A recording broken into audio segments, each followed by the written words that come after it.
Why do corporate people talk like that? Like what? I am totally aligned. I think before we boil the ocean on this one, Not so friendly reminder. When corporate tells you to bring your whole self to work, please do not. And the most important question that we need to be asking ourselves as a business is, Josh, how do you say shut the f up in corporate lingo? We have somehow normalized spending the best decades of our lives working for a company that would replace us tomorrow if it was going to improve next quarter's earnings. We call it a career, but really it's more like a transaction.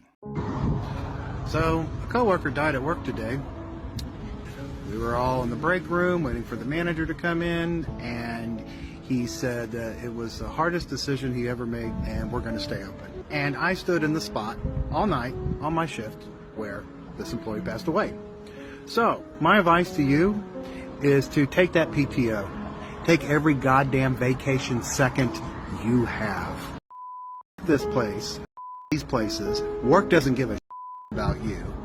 You drop dead when you're working, they'll just kick you out of the way and keep on going. And so many of these places say that they're a family, right? But what kind of family would keep a dinner going or a family reunion going if somebody died? But hey, it's not personal, it's just business. Now, before I started doing these videos, I didn't read a lot of comments, but some of them are so good. My dad was a hospital administrator. He collapsed and died suddenly at the age of 53. He had written letters, emails, multiple meetings about how they needed to hire more staff because he personally was covering shifts 24 hours at a time. The day after he died, they promoted someone else. These corporations do not care about your literal life. So I got laid off. It's been 4 days. I worked there for 9 years and had all my major life milestones there.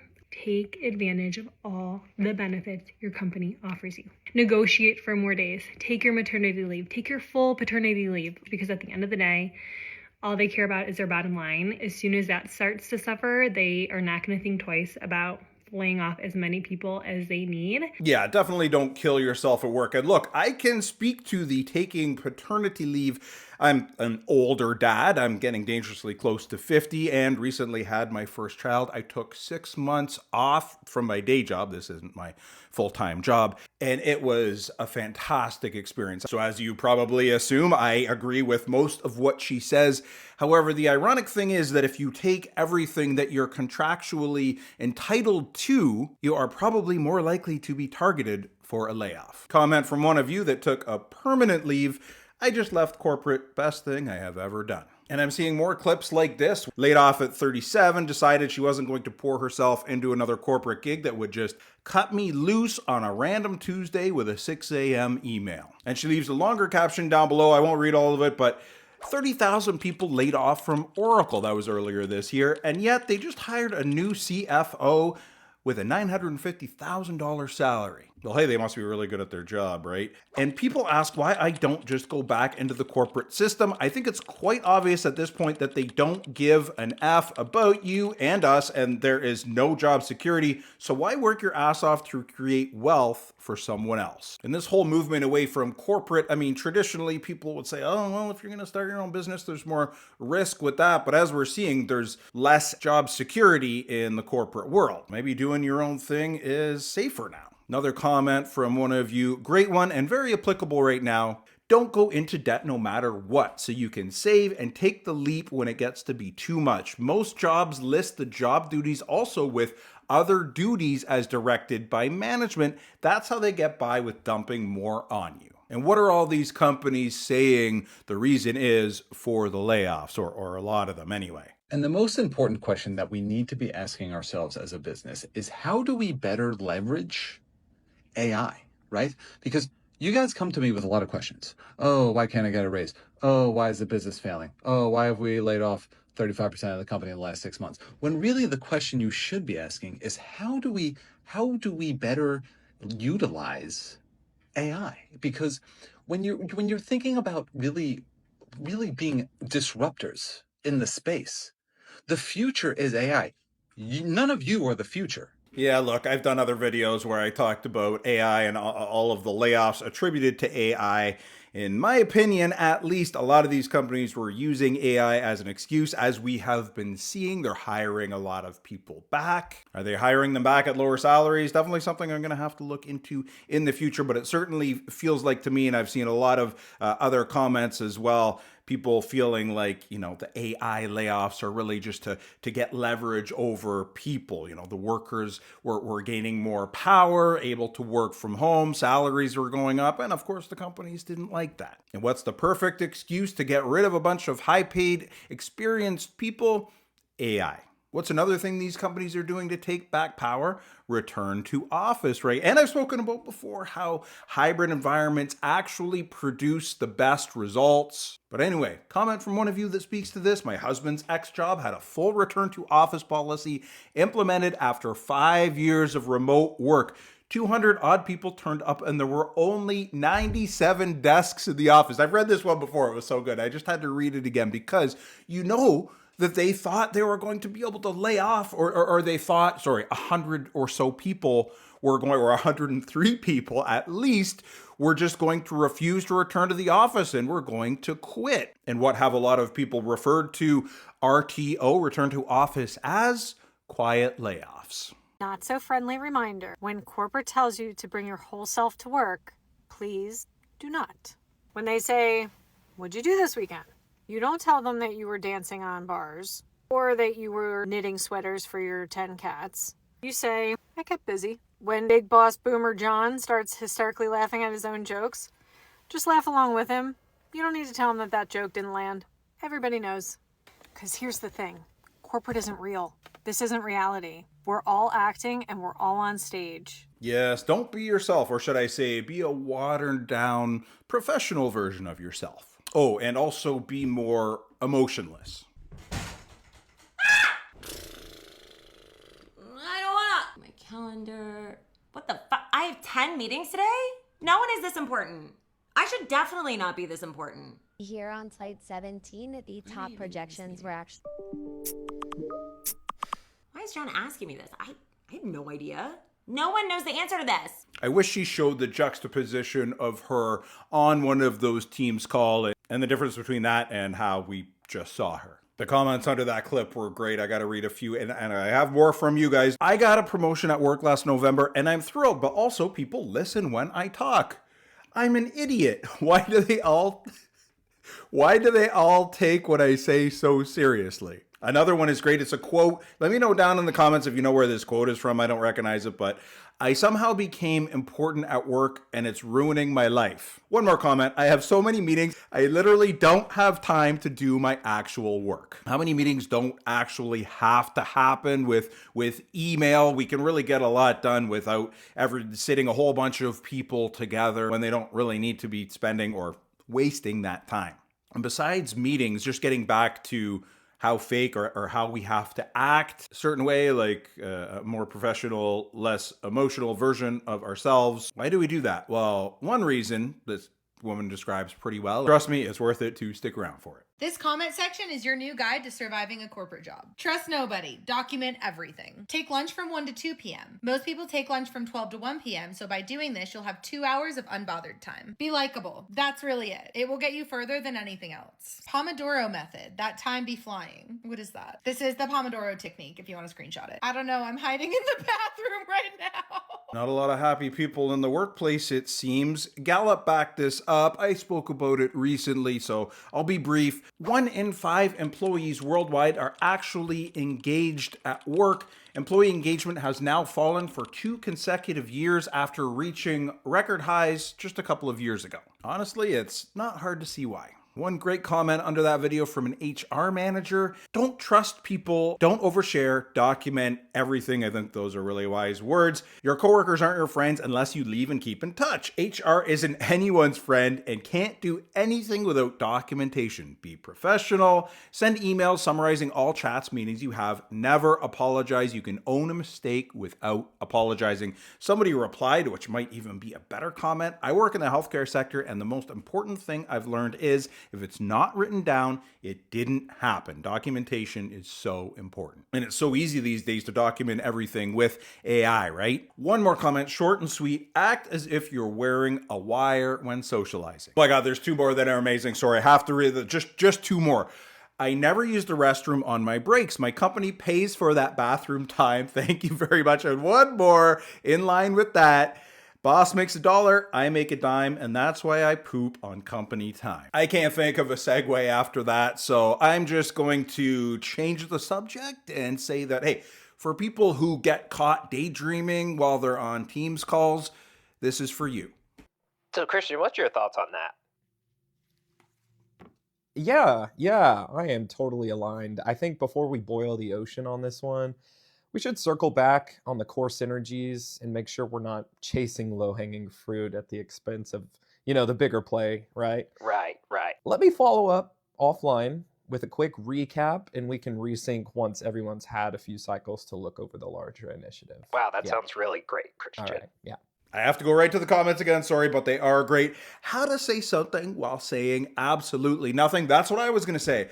This is promotion material, by the way, and give this man a director position and a $200K raise. Sorry, one more comment because boil the ocean, I'm not familiar with that one, and neither is this commenter, apparently. I am not up to date in corporate, so let me know down in the comments if you know what boil the ocean means. I did look it up because I didn't really know. I kind of had a feeling. But anyway, boil the ocean is an English idiom that means to take on an impossibly large, overly ambitious, or unnecessarily complicated task. Okay, I am making an oath right now. Like I said earlier, I have a full-time day job.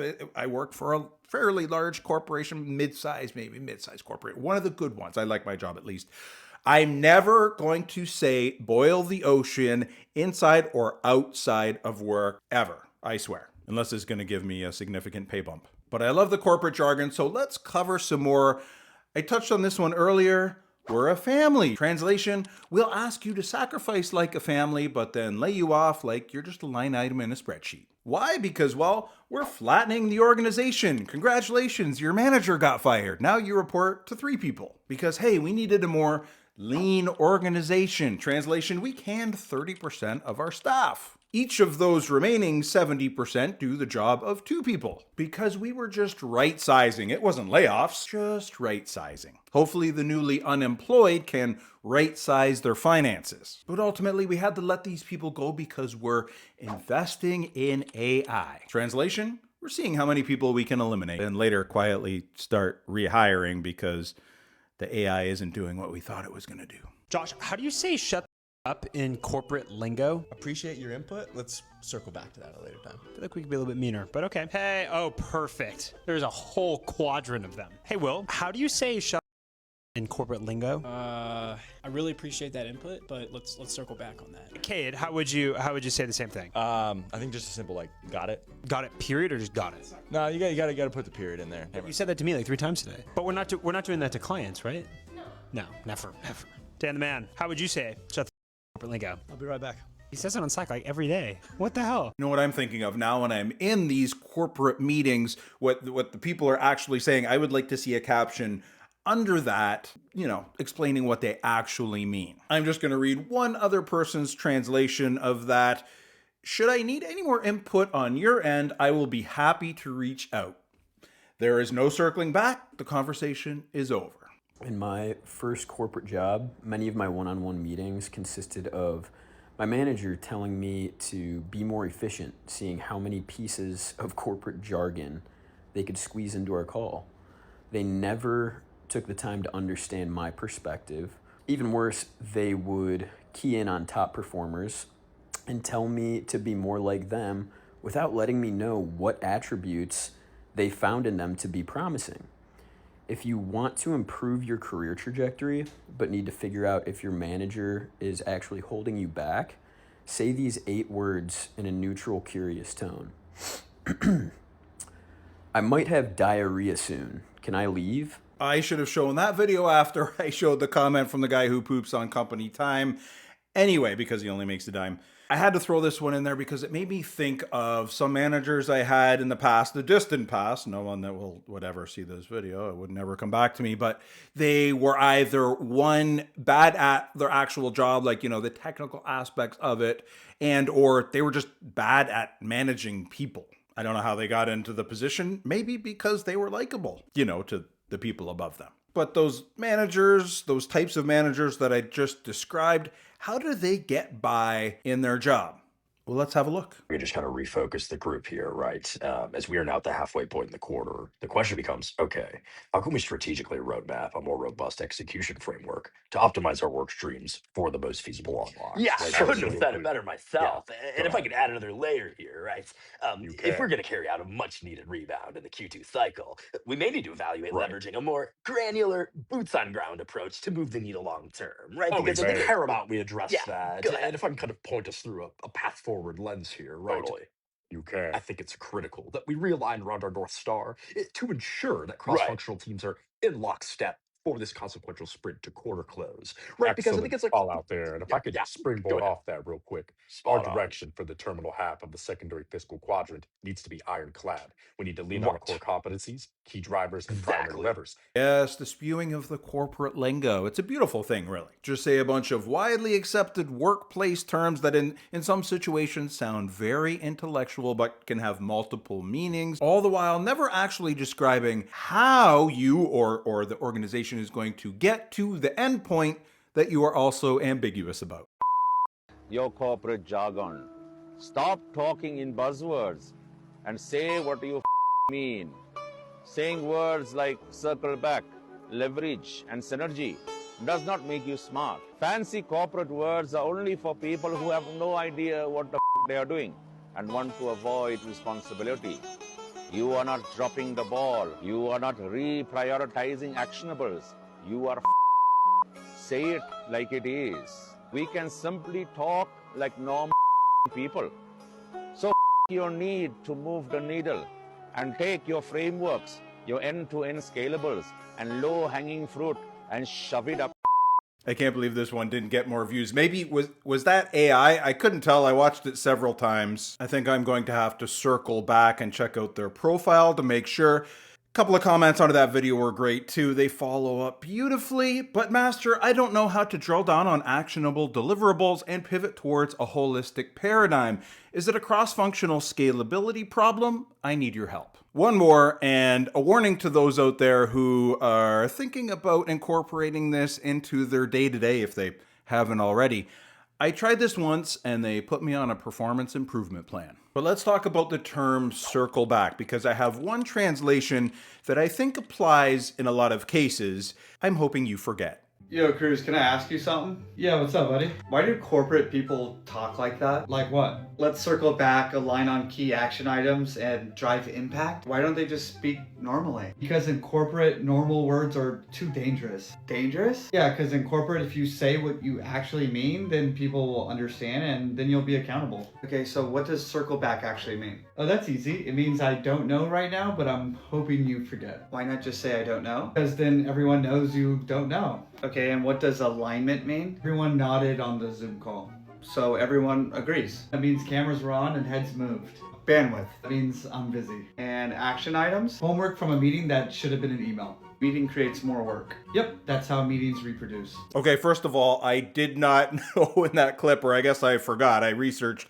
and had some clips prepared ahead of time, but I totally forgot they talked about and tried to define circle back. But it looks like we are aligned on our actionable corporate jargon definitions. And when he said it, everybody nodded on the Zoom call, the definition for aligning. I thought he meant like they nodded off, but hey, that could happen too. And if they do that, then I mean, they're going to have to agree. It's hard to disagree when you fall asleep during a boring call and miss what everybody's talking about. But we've got another definition of circle back from someone else, a commenter under that clip, the very first comment. When I say let's circle back, it's that I've detected this fuss will not be worth it right now, and I stand a greater chance of getting somewhere with it later. Or maybe later, everyone will forget about it and you won't actually have to do the relatively pointless task. And they covered something I think is important. We already talked about how it's often more important to be likable than to be good at your job. But I think if we have a pie and we break it into thirds, 1/3 is being likable, 1/3 is being relatively competent at the job, at least so you know what you're talking about, so you know the right corporate jargon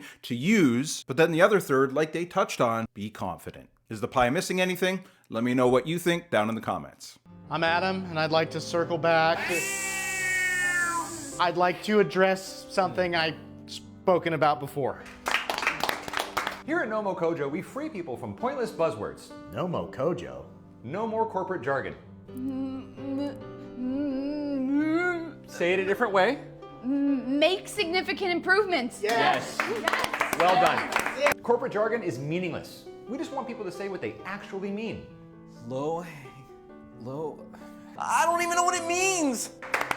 Nobody knows what it means. I've been hearing low-hanging fruit since I graduated, which was about a quarter of a century ago. But hey, if nobody knows what it means, then all the better to use it, and then it can mean whatever you want. And hey, for those out there who are suffering from corporate jargon addiction, you can take solace in knowing, comment from one of you, hey, there's pizza in the break rooms. Also, Friday is Hawaiian Shirt Day. And a reply came from some relatively dim-witted individual, a great reason to show fake enthusiasm. But I've got another corporate buzzword or term that we haven't heard yet. Stretch assignment. Do more work, get paid the same, i.e. less dollars per hour. But I wanted to get a little bit more serious here because too much corporate jargon can really be detrimental to the psyche and can have long-term negative effects that some people never recover from. You almost done? This conference room is booked for the next hour, so I don't have the bandwidth right now. I need to use the bathroom. Okay, well, you can submit a ticket then, because let's just put a pin in it then. Yeah, let's take a 30,000-foot view and... Where are you going? I'm just going to get an update from marketing, see if they have any slide decks we can...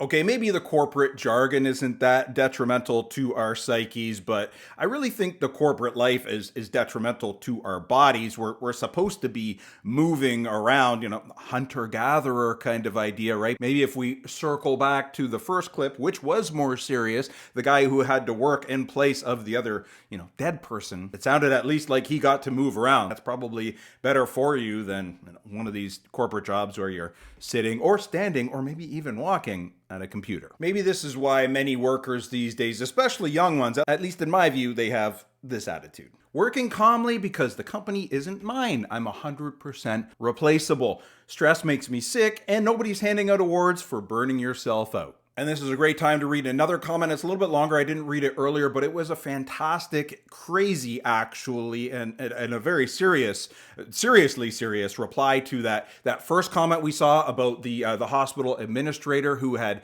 collapsed and died because they were covering 24-hour shifts themselves. Like I said, it's long, so I won't read the whole thing, but I had a similar thing happen to me, although I miraculously survived. I was working 18 plus hours a day regularly, averaging 12 hours a day for over a year. That was after I put in a formal request with the numbers to back it up and was denied any extra resources. They ended up in the hospital in a coma. As they say, the company could have cared less. They had a record year because of their work. He goes on to say, my wife had to tell my kids I was not going to make it. And when I finally woke up from the coma, I had to learn how to breathe, eat, do everything again. It took me years to recover to the point I'm at now. I have a chronic condition to remind me daily of how much I gave and how I was never rewarded or even given a second thought. I think one thing that we all owe a collective societal apology to is the cubicle. The cubicle has been demonized for far too long.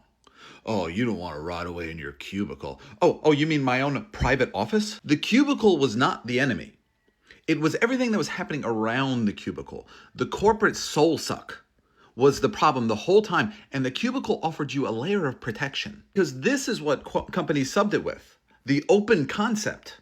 Now, there is no protection. People can see what's on your screen. They can bother you at any time. They can pretty much do whatever they want. The cubicle gave you a barrier of protection, a layer of protection. It was a corporate shield.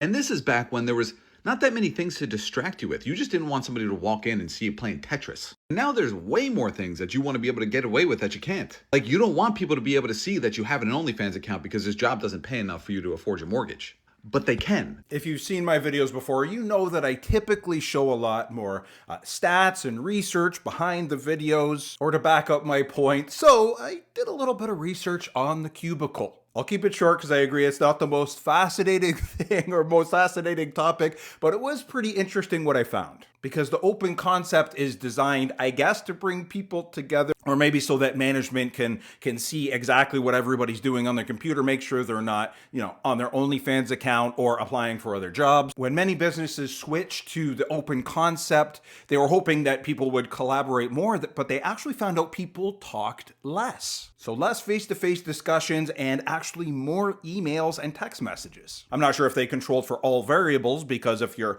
older like me, you remember when we used to use phones for calling. But one more point, because the researchers also found that all of the movement around people's desks in the open concept was, of course, very distracting. It seems intuitive to me at least, but they found that people were less productive. Because of visual barrier, even a simple cubicle can help people concentrate for longer. And what's another trend that we've seen drop, probably because of cell phones, at least in my opinion, attention spans. I decided to do a little bit more research, just a little bit. I found something amazing. So what you're seeing here, these cubicles, I know they look a little bit dirty and dingy. You know why? Because they are in a prison. And I was looking at some of the comments for someone to say, oh, that looks like the office I worked at. So I started reading this one. Crazy, that's what it looked like where we slept at the North Texas State Hospital when I was committed in 2014. I wonder if they were committed because they had corporate jargon overload. But I do see another similarity between working for a company and being incarcerated. What happens with all these layoffs? What do people say?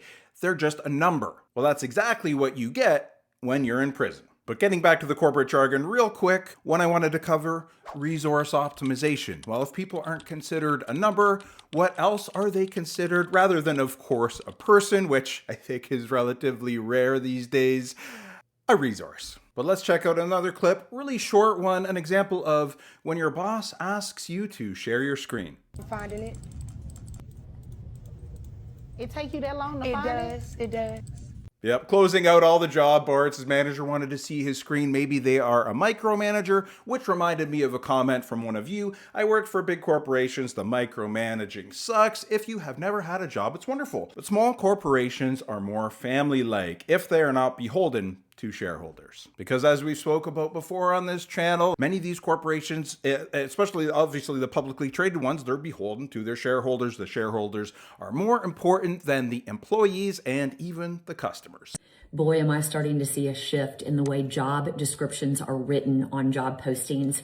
Who am I? 20+ year recruiter. I've created a business helping people land their next opportunities. All over my LinkedIn feed, there are job postings now that are like, if you're looking for a 9-to-5 and you don't want to be challenged, then this job is not for you, because we're going to work you to the bone. Corporate America has always done an ebb and flow around this. The minute that the job market becomes such that they are in control, the corporate culture starts to fall apart. We don't care about work-life balance. We don't care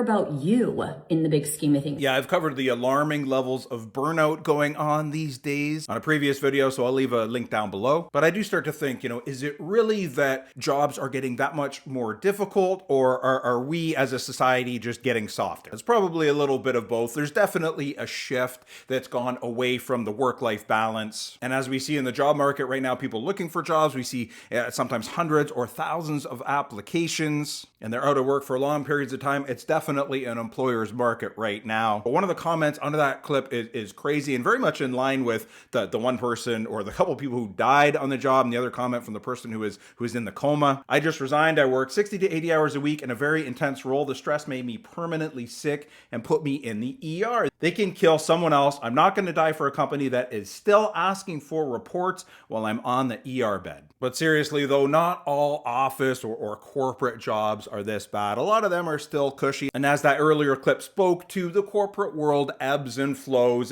Hopefully it'll come back a little bit more to an employee's market. But it looks like this guy's already in one. Office job slander won't work on me. I'm literally getting paid $25 an hour to drink coffee, listen to podcasts, and respond to emails. Yeah, it could be worse. My grandfather, he's up there. He was a laborer on a farm and signed up to fight in World War II. Thankfully, he came back. But yeah, like I work at a corporation. I get to work from home a lot. I do travel a bit, but it's a lot easier than what he had to deal with, clearly, to say the least. But let's talk about another corporate buzzword or term that we hear all the time: take ownership. One of you defined it, I think, pretty well in a comment on a previous video that I did, or in my situation, take ownership of this massively complex and stressed database, and when it breaks, pay the technological debts of the people before you.